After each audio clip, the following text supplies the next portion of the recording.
Assalamualaikum warahmatullahi wabarakatuh. Perkenalkan kami dari kelompok 3 yang beranggotakan Rudi Prasetyo, Fitria Rahmawati, Niken Kusumasari, dan Sobihatu Rojabiah. Pada kesempatan kali ini, kami akan membahas mengenai siklus penjualan dan penagihan piutang usaha. Yang pertama, kita akan membahas mengenai informasi yang relevan berkaitan dengan pengendalian internal, di mana di halaman 46 hingga 49 di buku 1 telah terdapat kuesioner pengendalian internal yang telah diselesaikan oleh Lita. Nah, dengan adanya kuesioner tersebut, kita dapat menentukan penilaian terhadap pengendalian internalnya dan juga membuat analisis mengenai kekuatan dan kelemahannya. Selanjutnya, kita masuk pada materi program audit. Tujuan audit adalah untuk meyakinkan bahwa yang pertama, piutang yang tercatat merupakan tagihan yang sah dan merupakan milik perusahaan. Yang kedua, semua tagihan perusahaan telah dicatat dengan lengkap dan tepat dalam pisah batas.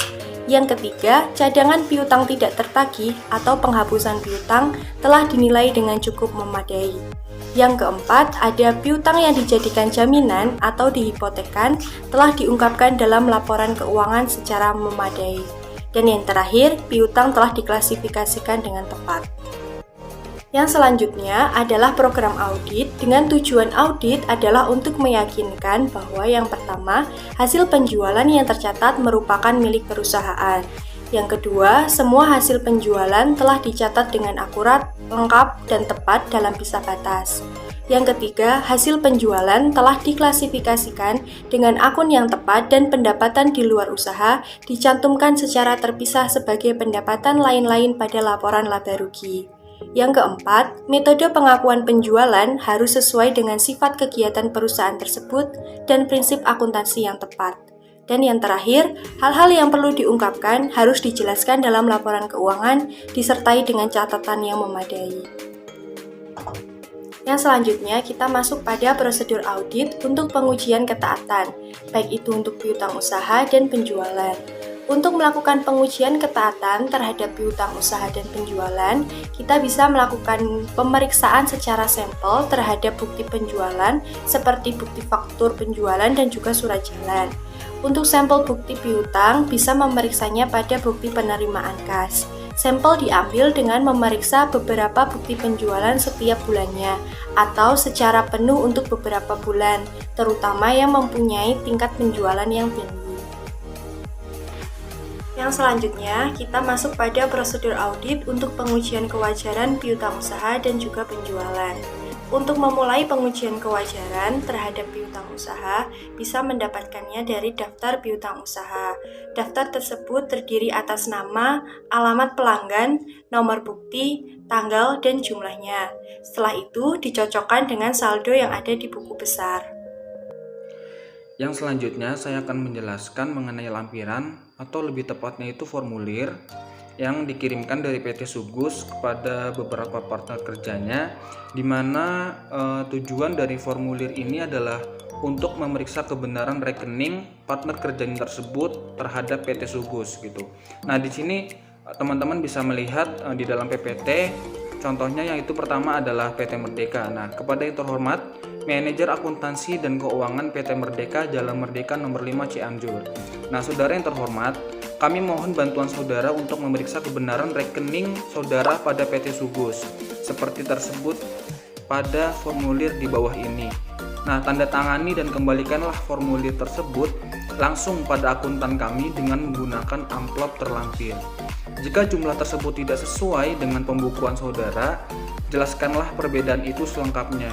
Nah, terima kasih atas bantuan saudara, dan di sebelah kanan ini ada hormat kami, tanda tangan ya, tanda tangan Manajer Akuntansi dan Keuangan PT Sugus Pak Daniel, tanggal 14 Januari 2019.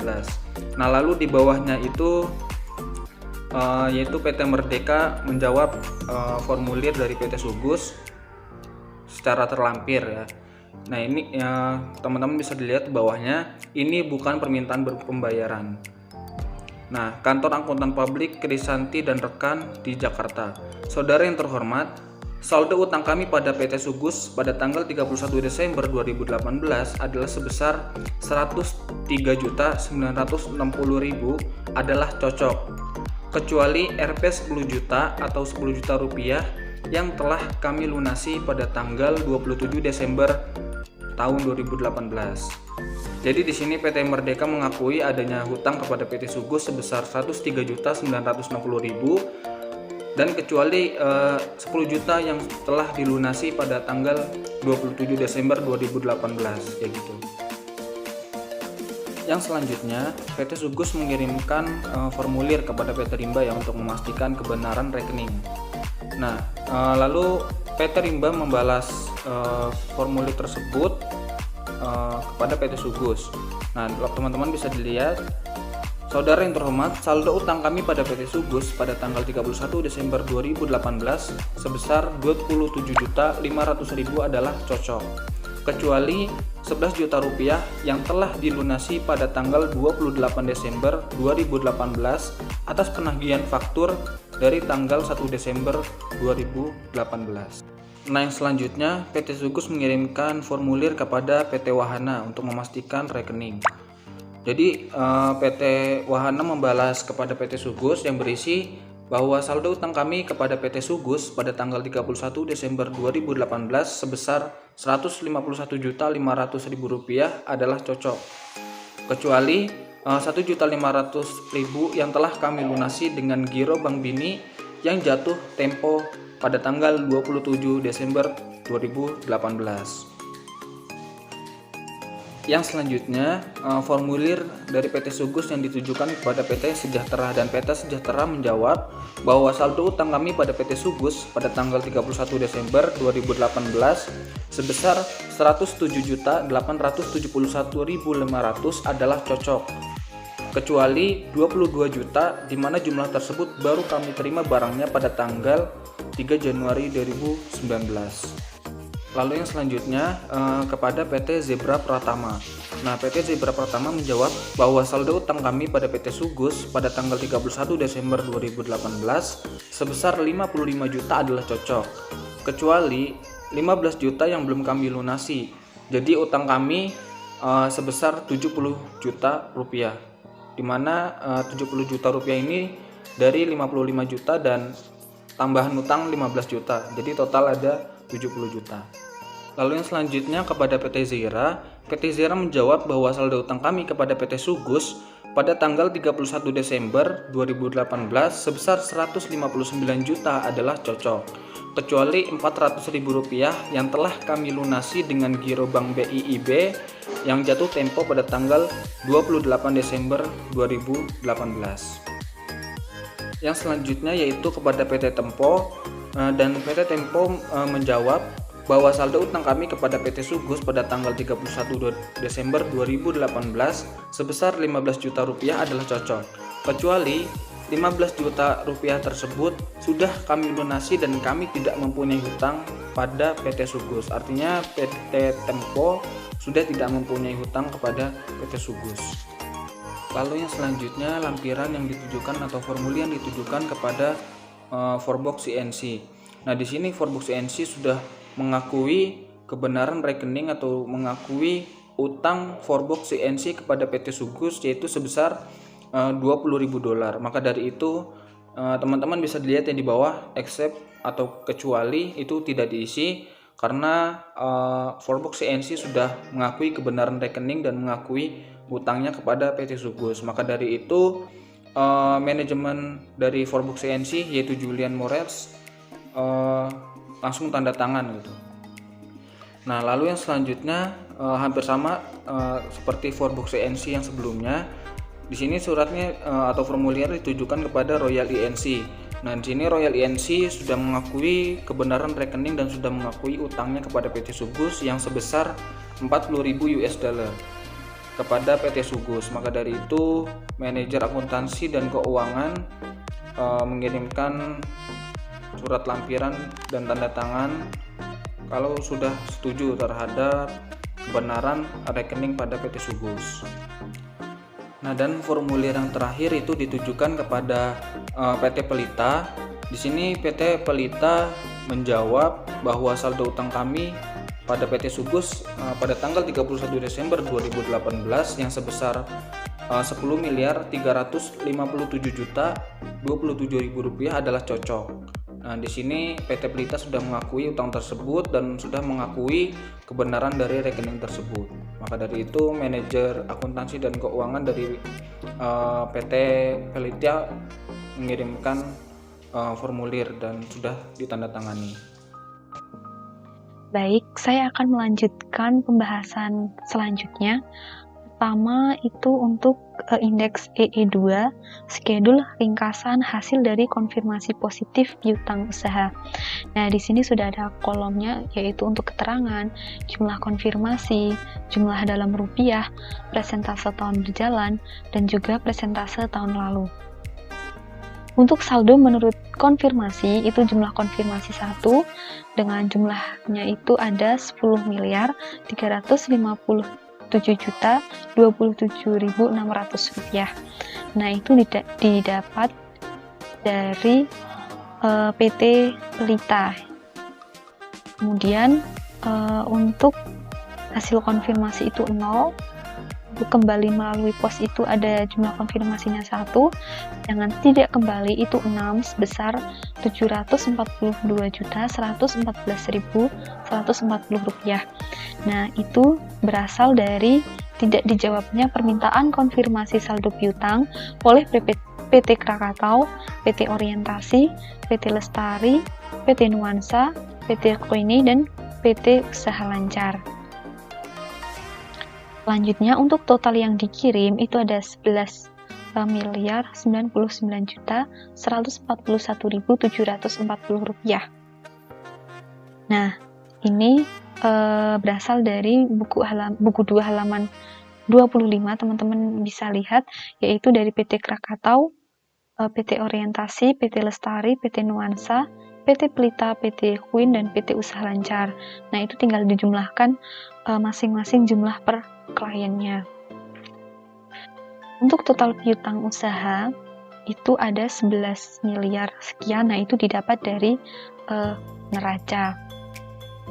Selanjutnya, untuk kolom persentase tahun berjalan, itu yang pertama saldo menurut konfirmasi bisa diisikan 86%, itu didapat dari saldo menurut konfirmasi 10 miliar sekian dibagi total piutang usaha 11 miliar sekian, sehingga hasilnya 86%. Nah, untuk tidak kembali itu persentasenya sebesar 6%. Caranya sama kayak tadi, tinggal diganti tidak kembali per total piutang usaha.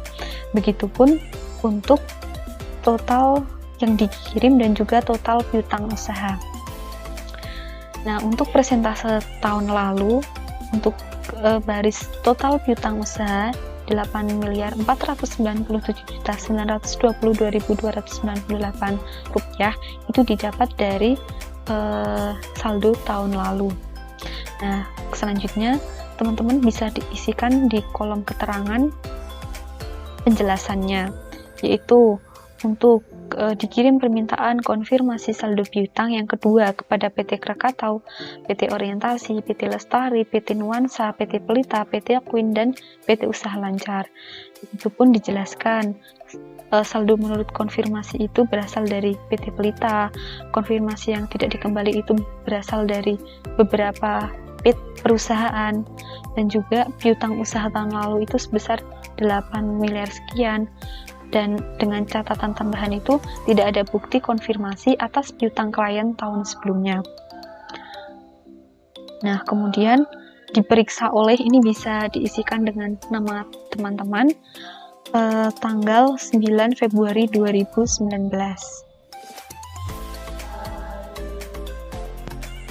Selanjutnya, untuk indeks PL1 di halaman 38. Nah, untuk per audit untuk penjualan bisa diisikan dengan 42 miliar 879 juta 87 rupiah. Nah, untuk pare yang kredit itu diisi 167 juta. Itu berasal dari penjualan per klien dikurangi dengan penjualan per audit. Selanjutnya, untuk retur penjualan per audit itu sama dengan retur penjualan per klien, yaitu returnya Rp125.253.000. Selanjutnya tinggal dijumlahkan. Untuk pare kredit itu ada 167 juta dan per audit itu ada Rp42.753.834. Nah, itu berasal dari penjualan dikurangi penjualan ditambah dengan retur penjualan. Nah, selanjutnya diperiksa oleh bisa ditulis nama masing-masing pada tanggal 9 Februari 2019.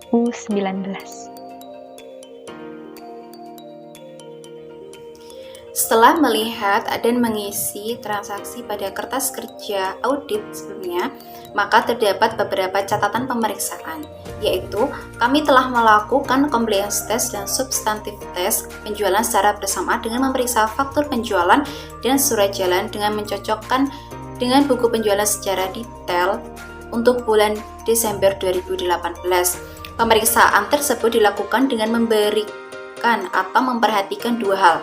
Yang pertama, kebenaran jurnal dan kelengkapan dokumen. Yang kedua adalah pengawasan terhadap jurnal kredit dan penentuan harga jual. Kemudian terdapat catatan pemeriksaan berupa jurnal, yaitu penjualan pada piutang usaha sebesar Rp11 juta. Nominal Rp11 juta diperoleh dari buku 1 halaman 66, yaitu sebesar Rp11 juta. Jurnal tersebut dilakukan untuk mencatat penyesuaian kesalahan pencatatan PT Krakatau. Jurnal yang berikutnya adalah jurnal untuk mencatat barang yang belum sampai ke PT Sejahtera, yaitu penjualan sebesar 20 juta, PPN keluaran sebesar 2 juta, pada piutang usaha sebesar 22 juta. Nominal 20 juta diperoleh dari buku 1 halaman 66 dan diperoleh juga dari buku 1 halaman 20 untuk mencatat barang yang belum sampai ke PT Sejahtera. Nominal 20 juta dan 2 juta diperoleh dari buku 1 halaman 20. Kemudian, jurnal untuk mencatat penyesuaian kesalahan PT Usaha Lancar, yaitu penjualan pada piutang usaha sebesar Rp22 juta dan piutang usaha pada penjualan sebesar Rp220 juta. Nominal Rp220 juta diperoleh dari transaksi penambahan seluruhnya, sehingga diperoleh nominal Rp220 juta. Kemudian terdapat catatan pemeriksaan untuk mengetahui saldo akhir setelah pencatatan jurnal penyesuaian, yaitu terdapat beberapa kolom yang terdiri dari tanggal, deskripsi, ref, debit, kredit, dan balance. Yang pertama adalah saldo per klien. Saldo per klien ini diperoleh dari kertas kerja sebelumnya pada tanggal 31 Desember 2018 sebesar Rp42.712.087. Kemudian pada tanggal 31 Desember 2015 terdapat penyesuaian sebesar Rp11 juta. Dan untuk balance-nya yaitu Rp42.712.087 itu dikurangkan dengan Rp11 juta, sehingga terdapat angka Rp42.701.087. Untuk penyesuaian yang ketiga yaitu sebesar Rp20 juta, sehingga balance-nya menjadi Rp42.681.087. Kemudian untuk jurnal AJB yang keempat sebesar Rp22 juta, yaitu Rp42.681.087 dikurangkan dengan Rp22 juta, sehingga diperoleh Rp42.659.087. Kemudian penyesuaian pada AJB yang pertama yaitu kredit sebesar Rp220 juta, sehingga diperoleh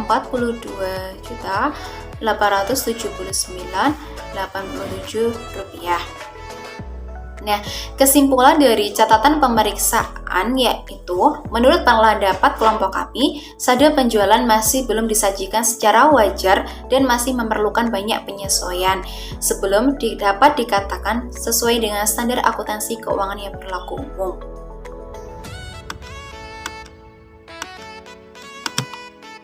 Setelah dilakukan pemeriksaan, baru dapat diketahui nilai penjualan yang sebenarnya.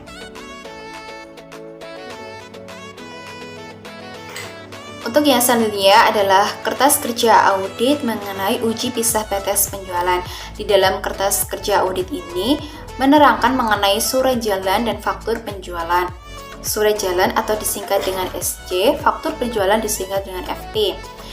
Untuk surat jalan pada tahun 2018 diperoleh dari buku 1 halaman 62 sampai dengan 64. Untuk faktur penjualan pada tahun 2018 diperoleh dari buku 1 halaman 65 sampai dengan 67. Kemudian untuk surat jalan dan faktur penjualan pada tahun 2019 diperoleh dari buku 1 halaman 57 sampai dengan 58. Nah, di dalam kertas kerja ini dijabarkan mengenai nama pelanggan, nomor, jumlah, dan pencatatan tanggal pada saat terjadinya surat jalan dan faktur penjualan tersebut dikeluarkan. Nah, catatan pemeriksaan pada kertas kerja ini yaitu syarat pengiriman barang adalah FOB Destination Point. Penjualan dicatat atau pendapatan diakui pada saat penyerahan barang kepada pelanggan. Karena tidak terdapat SJ atau surat jalan dan faktur pada buku 1 halaman 62 untuk transaksi setelah 31 Desember, maka dibuat asumsi tanggal pencatatan sama dengan faktur. Kemudian kesimpulan pemeriksaan dari kertas kerja ini yaitu, setelah memeriksa sampel transaksi penjualan sebelum dan sesudah tanggal neraca, pergeseran pencatatan penjualan. Oleh karena itu, kami menyimpulkan bahwa penjualan sudah dicatat dalam periode yang benar. Nah, untuk vouching atau VO diperiksa surat jalan, faktur, dan perhitungan matematisnya. Selain itu, diperiksa pula pencatatan di buku penjualan dan dibukukan ke kartu piutang dan kartu stok. Kertas kerja audit yang selanjutnya adalah mengenai uji transaksi penjualan dan piutang. Di dalam kertas kerja audit ini terdapat surat jalan, faktur penjualan. Nah, di sini terdapat beberapa istilah, ada bukti pendukung, otorisasi, voting, periksaan pencatatan. Nah, ada beberapa tanda yaitu VO, yaitu merupakan vouching pemeriksaan ke bukti-bukti transaksi. Ini diperoleh dari buku 1 halaman 62. Untuk tanda strip ke bawah, maka itu merupakan voting verified dari transaksi penjualan, diperoleh dari buku 1 halaman 62. Kemudian untuk otorisasi itu diberikan tanda centang yang berarti yaitu sudah diperiksa kelengkapan otorisasinya, yaitu terdapat pada halaman buku 1 halaman 62, buku penjualan dan kartu piutang pada buku 1 halaman 52. Kemudian untuk buku besar yaitu ditandakan dengan huruf L, yaitu dicocokkan dengan buku besar dan buku besar pembantu piutang yang terdapat pada buku 1 halaman 52. Nah, surat jalan pada tanggal 26 Desember 2018 nomor 229 untuk faktur penjualan tanggal 26 Desember 2018 nomor 229 PT Zeira sejumlah Rp158.600.000. Bukti pendukungnya adalah vouching, otorisasi ini sudah diotorisasi, kemudian untuk voting sudah dilakukan, dan buku penjualan kartu piutang itu sudah dilakukan, begitu pula untuk buku besar. Yang selanjutnya adalah surat jalan pada tanggal 28 Desember 2018, faktur penjualan pada tanggal 28 Desember 2018 untuk nomor 230 untuk pelanggan Fairbox Incorporation yaitu sebesar Rp90 juta. Untuk vouching, otorisasi, voting, dan pemeriksaan kepencatatan sudah dilakukan semuanya. Kemudian yang ketiga adalah surat jalan pada tanggal 28 Desember tahun 2018 nomor 231 dan faktur penjualan nomor tanggal 12 Desember 2018 nomor 231 pelanggan PT Krakatau sebesar 11 juta rupiah. Untuk bukti pendukung vouching, otorisasi, voting, dan periksaan kepencatatan telah dilakukan semuanya. Kemudian pada tanggal 5 atau nomor 5 pada tanggal 28 Desember 2018 untuk surat jalannya nomor 233 dan faktur penjualan pada tanggal 28 Desember tahun 2018 nomor 233 untuk pelanggan PT Sejahtera sejumlah 22 juta. Ini sudah dilakukan semuanya, baik untuk bukti pendukung, otorisasi, voting maupun periksa kepencatatan. Nah, sekian untuk kertas kerja audit. Sekian presentasi dari kelompok kami, kurang lebihnya kami mohon maaf. Wassalamualaikum warahmatullahi wabarakatuh.